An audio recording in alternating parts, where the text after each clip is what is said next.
Oi meninos, bom dia. Vamos lá. Essa é a aula que eu estou postando na segunda-feira, tá? E ela é para dar continuidade ao conteúdo que nós vimos na semana passada sobre Idade Média, ok? Bom, nós paramos quando eu ia começar a falar sobre invasões germânicas.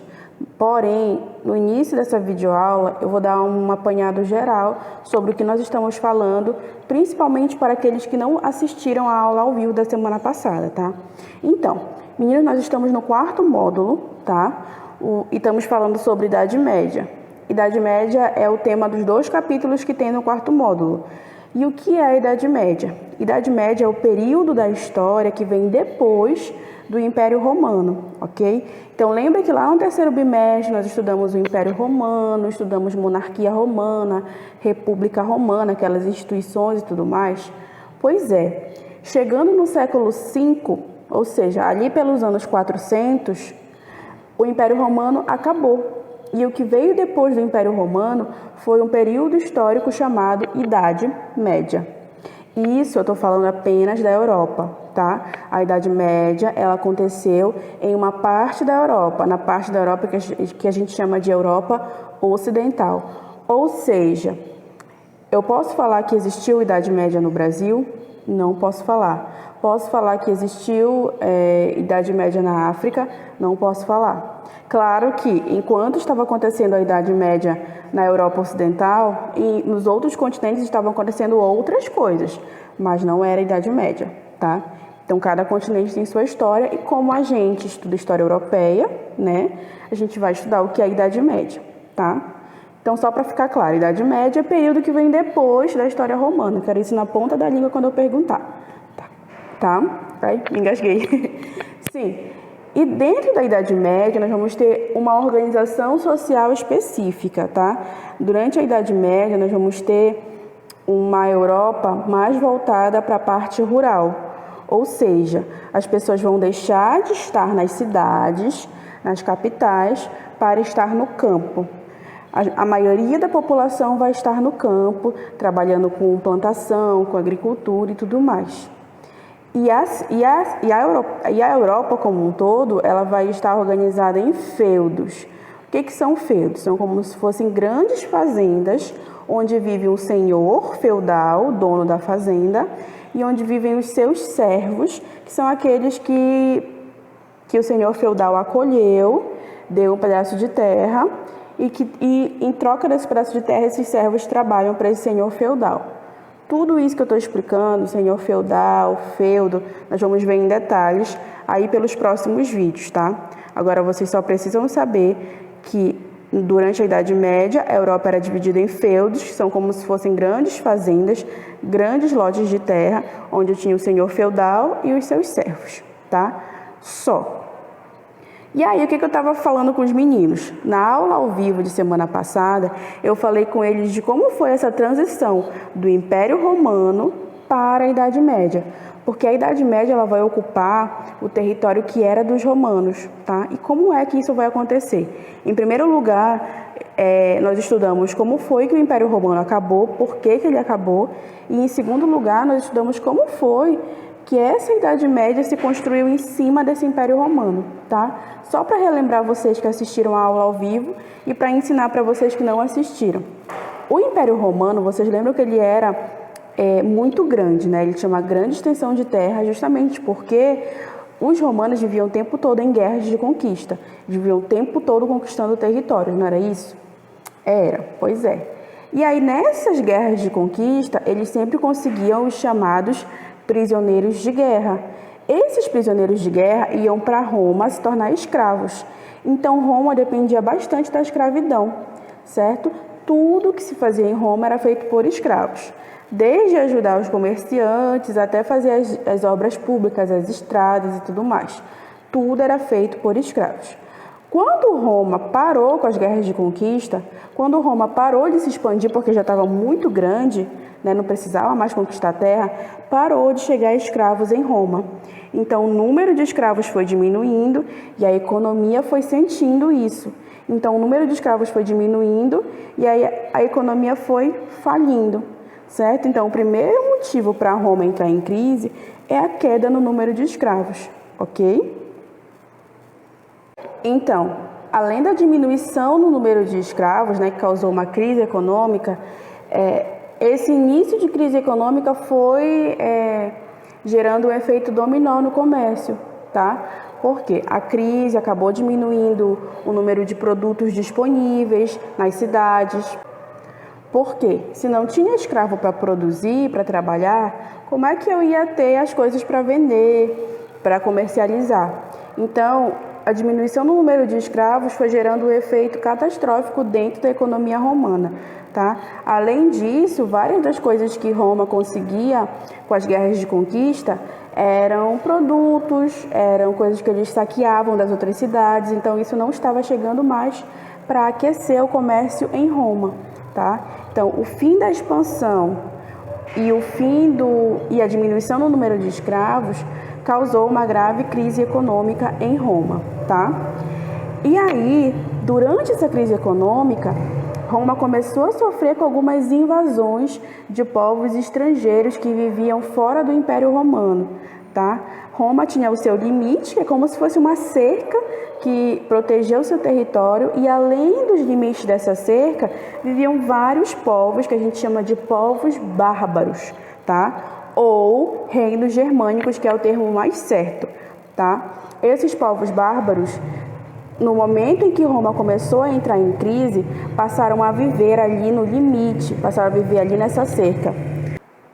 Então, meninos, além dessa crise gerada pela diminuição no número de escravos, a diminuição no número de escravos vai gerar uma falta de abastecimento no comércio. Por quê? Se eu não tenho escravo para trabalhar na plantação, na produção, logo eu vou ter poucos produtos para vender. Então, o comércio ele vai esfriar. Além disso, uma coisa que eu percebo muito nessa crise dos romanos, nessa crise econômica, né, dessa época, é que como os romanos pararam de se expandir, eles pararam de trazer produtos de fora, pararam de saquear cidades, pararam de... Enfim, muita coisa de Roma era trazida de fora, e isso acabou parando conforme eles foram parando com as guerras de conquista, certo?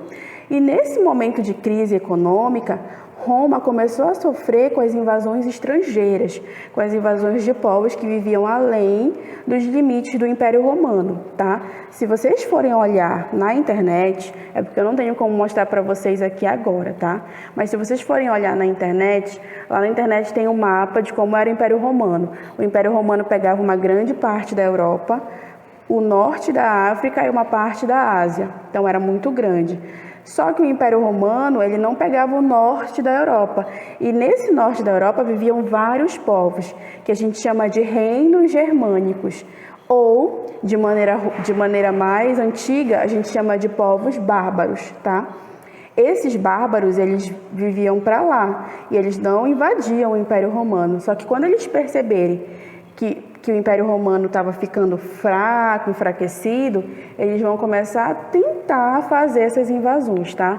Roma, no final da sua vida, vai sofrer diversas invasões dos reinos germânicos. Primeiro, isso vai começar da seguinte forma. Vou mudar aqui a página, tá? Voltar para aquela que eu estava. Olha, deixa eu mostrar para vocês. O capítulo é esse, capítulo 11, tá? Da Antiguidade para a Idade Média. Essas são as páginas que nós trabalhamos na semana passada. Essa é a primeira página e essa é a segunda. Aqui fala só sobre o que é a Idade Média, aqui fala sobre a crise do Império Romano. Aí aqui já vou falar dos reinos germânicos, certo? Que são justamente essas invasões e tudo mais. Deixa eu passar aqui direitinho. Tá aqui, ó, invasões germânicas. Então, no momento que os romanos perceberam que eles estavam fracos e que eles poderiam sofrer muito com essas invasões germânicas, eles fizeram um acordo com alguns desses povos germânicos para esses povos viverem ali na fronteira, viverem ali no limite do império, protegendo esse império. Então, qual era o acordo? Você, povo visigodo, vocês podem viver aqui, nessa terra, o Império Romano doa essa terra para vocês, concede essa terra para vocês, e em troca vocês precisam proteger essa nossa entrada do nosso império. Vocês não vão deixar que outro povo invada. E assim fizeram acordos com vários povos germânicos, tá? fizeram um acordo com esses povos para eles protegerem a fronteira para impedir que outros povos invadissem. E, além disso, eles também recebiam vários desses militares germânicos para trabalhar no exército romano.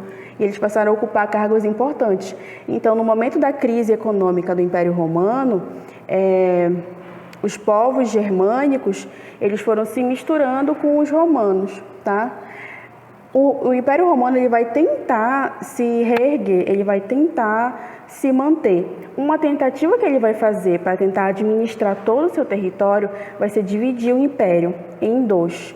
Império Romano do Ocidente e Império Romano do Oriente, tá? Tá até aqui, ó.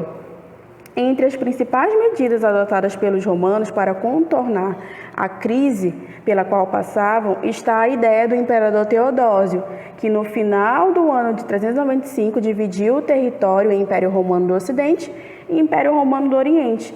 Com essa medida, Teodósio pretendia facilitar a administração do grande império. Então, lá pelos anos 395, o imperador da época ele vai dividir o Império Romano em dois, Império Romano do Oriente, ou melhor, Império Romano do Oriente e Império Romano do Ocidente, tá? Para tentar facilitar essa administração. Porém, essas estratégias não tiveram sucesso e o Império Romano continuou em crise. Então, ao longo desses anos 400, o Império Romano vai sofrer muito com as invasões desses outros povos germânicos. Eles conseguiram invadir o Império Romano e ocupar todo o Império Romano. Porém, eles só conseguiram ocupar o Império Romano do Ocidente. O Império Romano do Oriente continuou intacto, tá? Então, quem foi ocupado pelos povos germânicos foi o Império Romano do Ocidente. O do Oriente ficou lá, ok. A gente diz que no ano de 476 foi o ano de fim do Império Romano, porque foi nesse ano que os povos germânicos tomaram a capital do Império, Roma. Na próxima página, nós vamos ver um pouco da organização desses reinos germânicos. Então, como era a organização social, como era a religião deles, tá? Então, meninos, os reinos germânicos, eles vão se concentrar onde era o Império Romano do Ocidente. E aí eles vão se fundir com os romanos. Germânicos e romanos vão se juntar, formando uma só cultura, a partir da mistura entre cultura romana e cultura germânica. Como era essa cultura germânica, tá? Geralmente, cada povo germânico não tinha um rei ou imperador, não tinha um poder centralizado, tá? Não havia isso, não havia um estado. Cada família ou então cada grupo vivia da maneira que queria, sem a interferência de um poder central, com exceção em períodos de guerra. Então, se esse povo germânico precisava conquistar um novo território, eles escolhiam um líder dentre eles, e aí esse líder teria a função de administrar o povo germânico durante esse período de guerra, tá? Então, fora desse período de guerra, o poder era exercido pelos chefes de família. Então, cada família tinha o seu chefe, e aí esse chefe organizava ali aquela família da maneira que ele achava melhor, tá? Não havia um poder central, com exceção nos períodos de guerra. Além disso, os reinos germânicos eram sociedades patriarcais. São sociedades patriarcais, são aquelas sociedades em que o homem ele exerce o poder, tá? Sociedades matriarcais são aquelas sociedades em que a mulher exerce o poder. Então, os reinos germânicos eram patriarcais, tá? Além disso, a religião deles era politeísta, ou seja, eles acreditavam em vários deuses, certo? Vocês já devem conhecer os reinos germânicos dos filmes que vocês assistem, das séries que vocês assistem. Por exemplo, os vikings, eles são um povo germânico, porém, eles são um povo germânico que não invadiu o Império Romano nessa época, eles vão vir depois. Vão aparecer na Europa só durante a Idade Média, tá?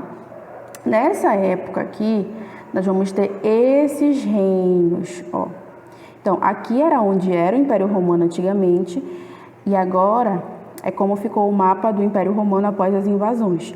Então, a gente consegue ver aqui onde, nessa região aqui da Península Ibérica, de laranjado, o reino dos visigodos, consegue ver os suevos, consegue ver aqui de roxo, de lilás, na verdade, o reino dos francos. dos burgúndios, dos ostrogodos, dos alamanos, reino dos vândalos aqui na região da África, reino dos saxões, reino dos bávaros, dos lombardos, dos gépidas, enfim, vários reinos invadiram e cada um pegou uma parte do Império Romano. Ok. Na outra página tem um mapa de como foi essas invasões, ó. Aqui dá pra gente perceber certinho, ó. De laranjado bem fraquinho tá o contorno do Império Romano. E aqui, ó, lá na parte de cima, no norte da Europa, tá uns círculozinhos de tinta, que é onde viviam esses povos bárbaros. Então, olha, os ângulos viviam lá em cima, os suevos lá em cima, os vândalos aqui do norte, os francos, os lombardos, tudo fora do Império Romano. E as setinhas indicam todas as regiões para onde eles foram, tudo que eles percorreram até dominar um determinado território, tá? Muitos historiadores contam que os vândalos, esses que dominaram o norte da África, eles eram um dos mais temidos, porque diziam que eles chegavam arrasando as cidades, tocando fogo em tudo, tá? Então foi assim que o Império Romano terminou, a partir de uma crise e a partir da invasão desses povos germânicos, tá? E a Idade Média, ela vai se formar a partir da junção do antigo Império Romano com esses reinos germânicos que invadiram o território. Aqui, na outra videoaula, na verdade na aula ao vivo de quarta-feira à tarde eu dou aula para vocês. A gente vai ver o que era esse Império Romano do Oriente, tá? Que foi um império que não foi invadido. Então, como era que aconteciam as coisas lá, o que era, em qual região ficava e tudo mais. Certo? Beijos e até a próxima aula.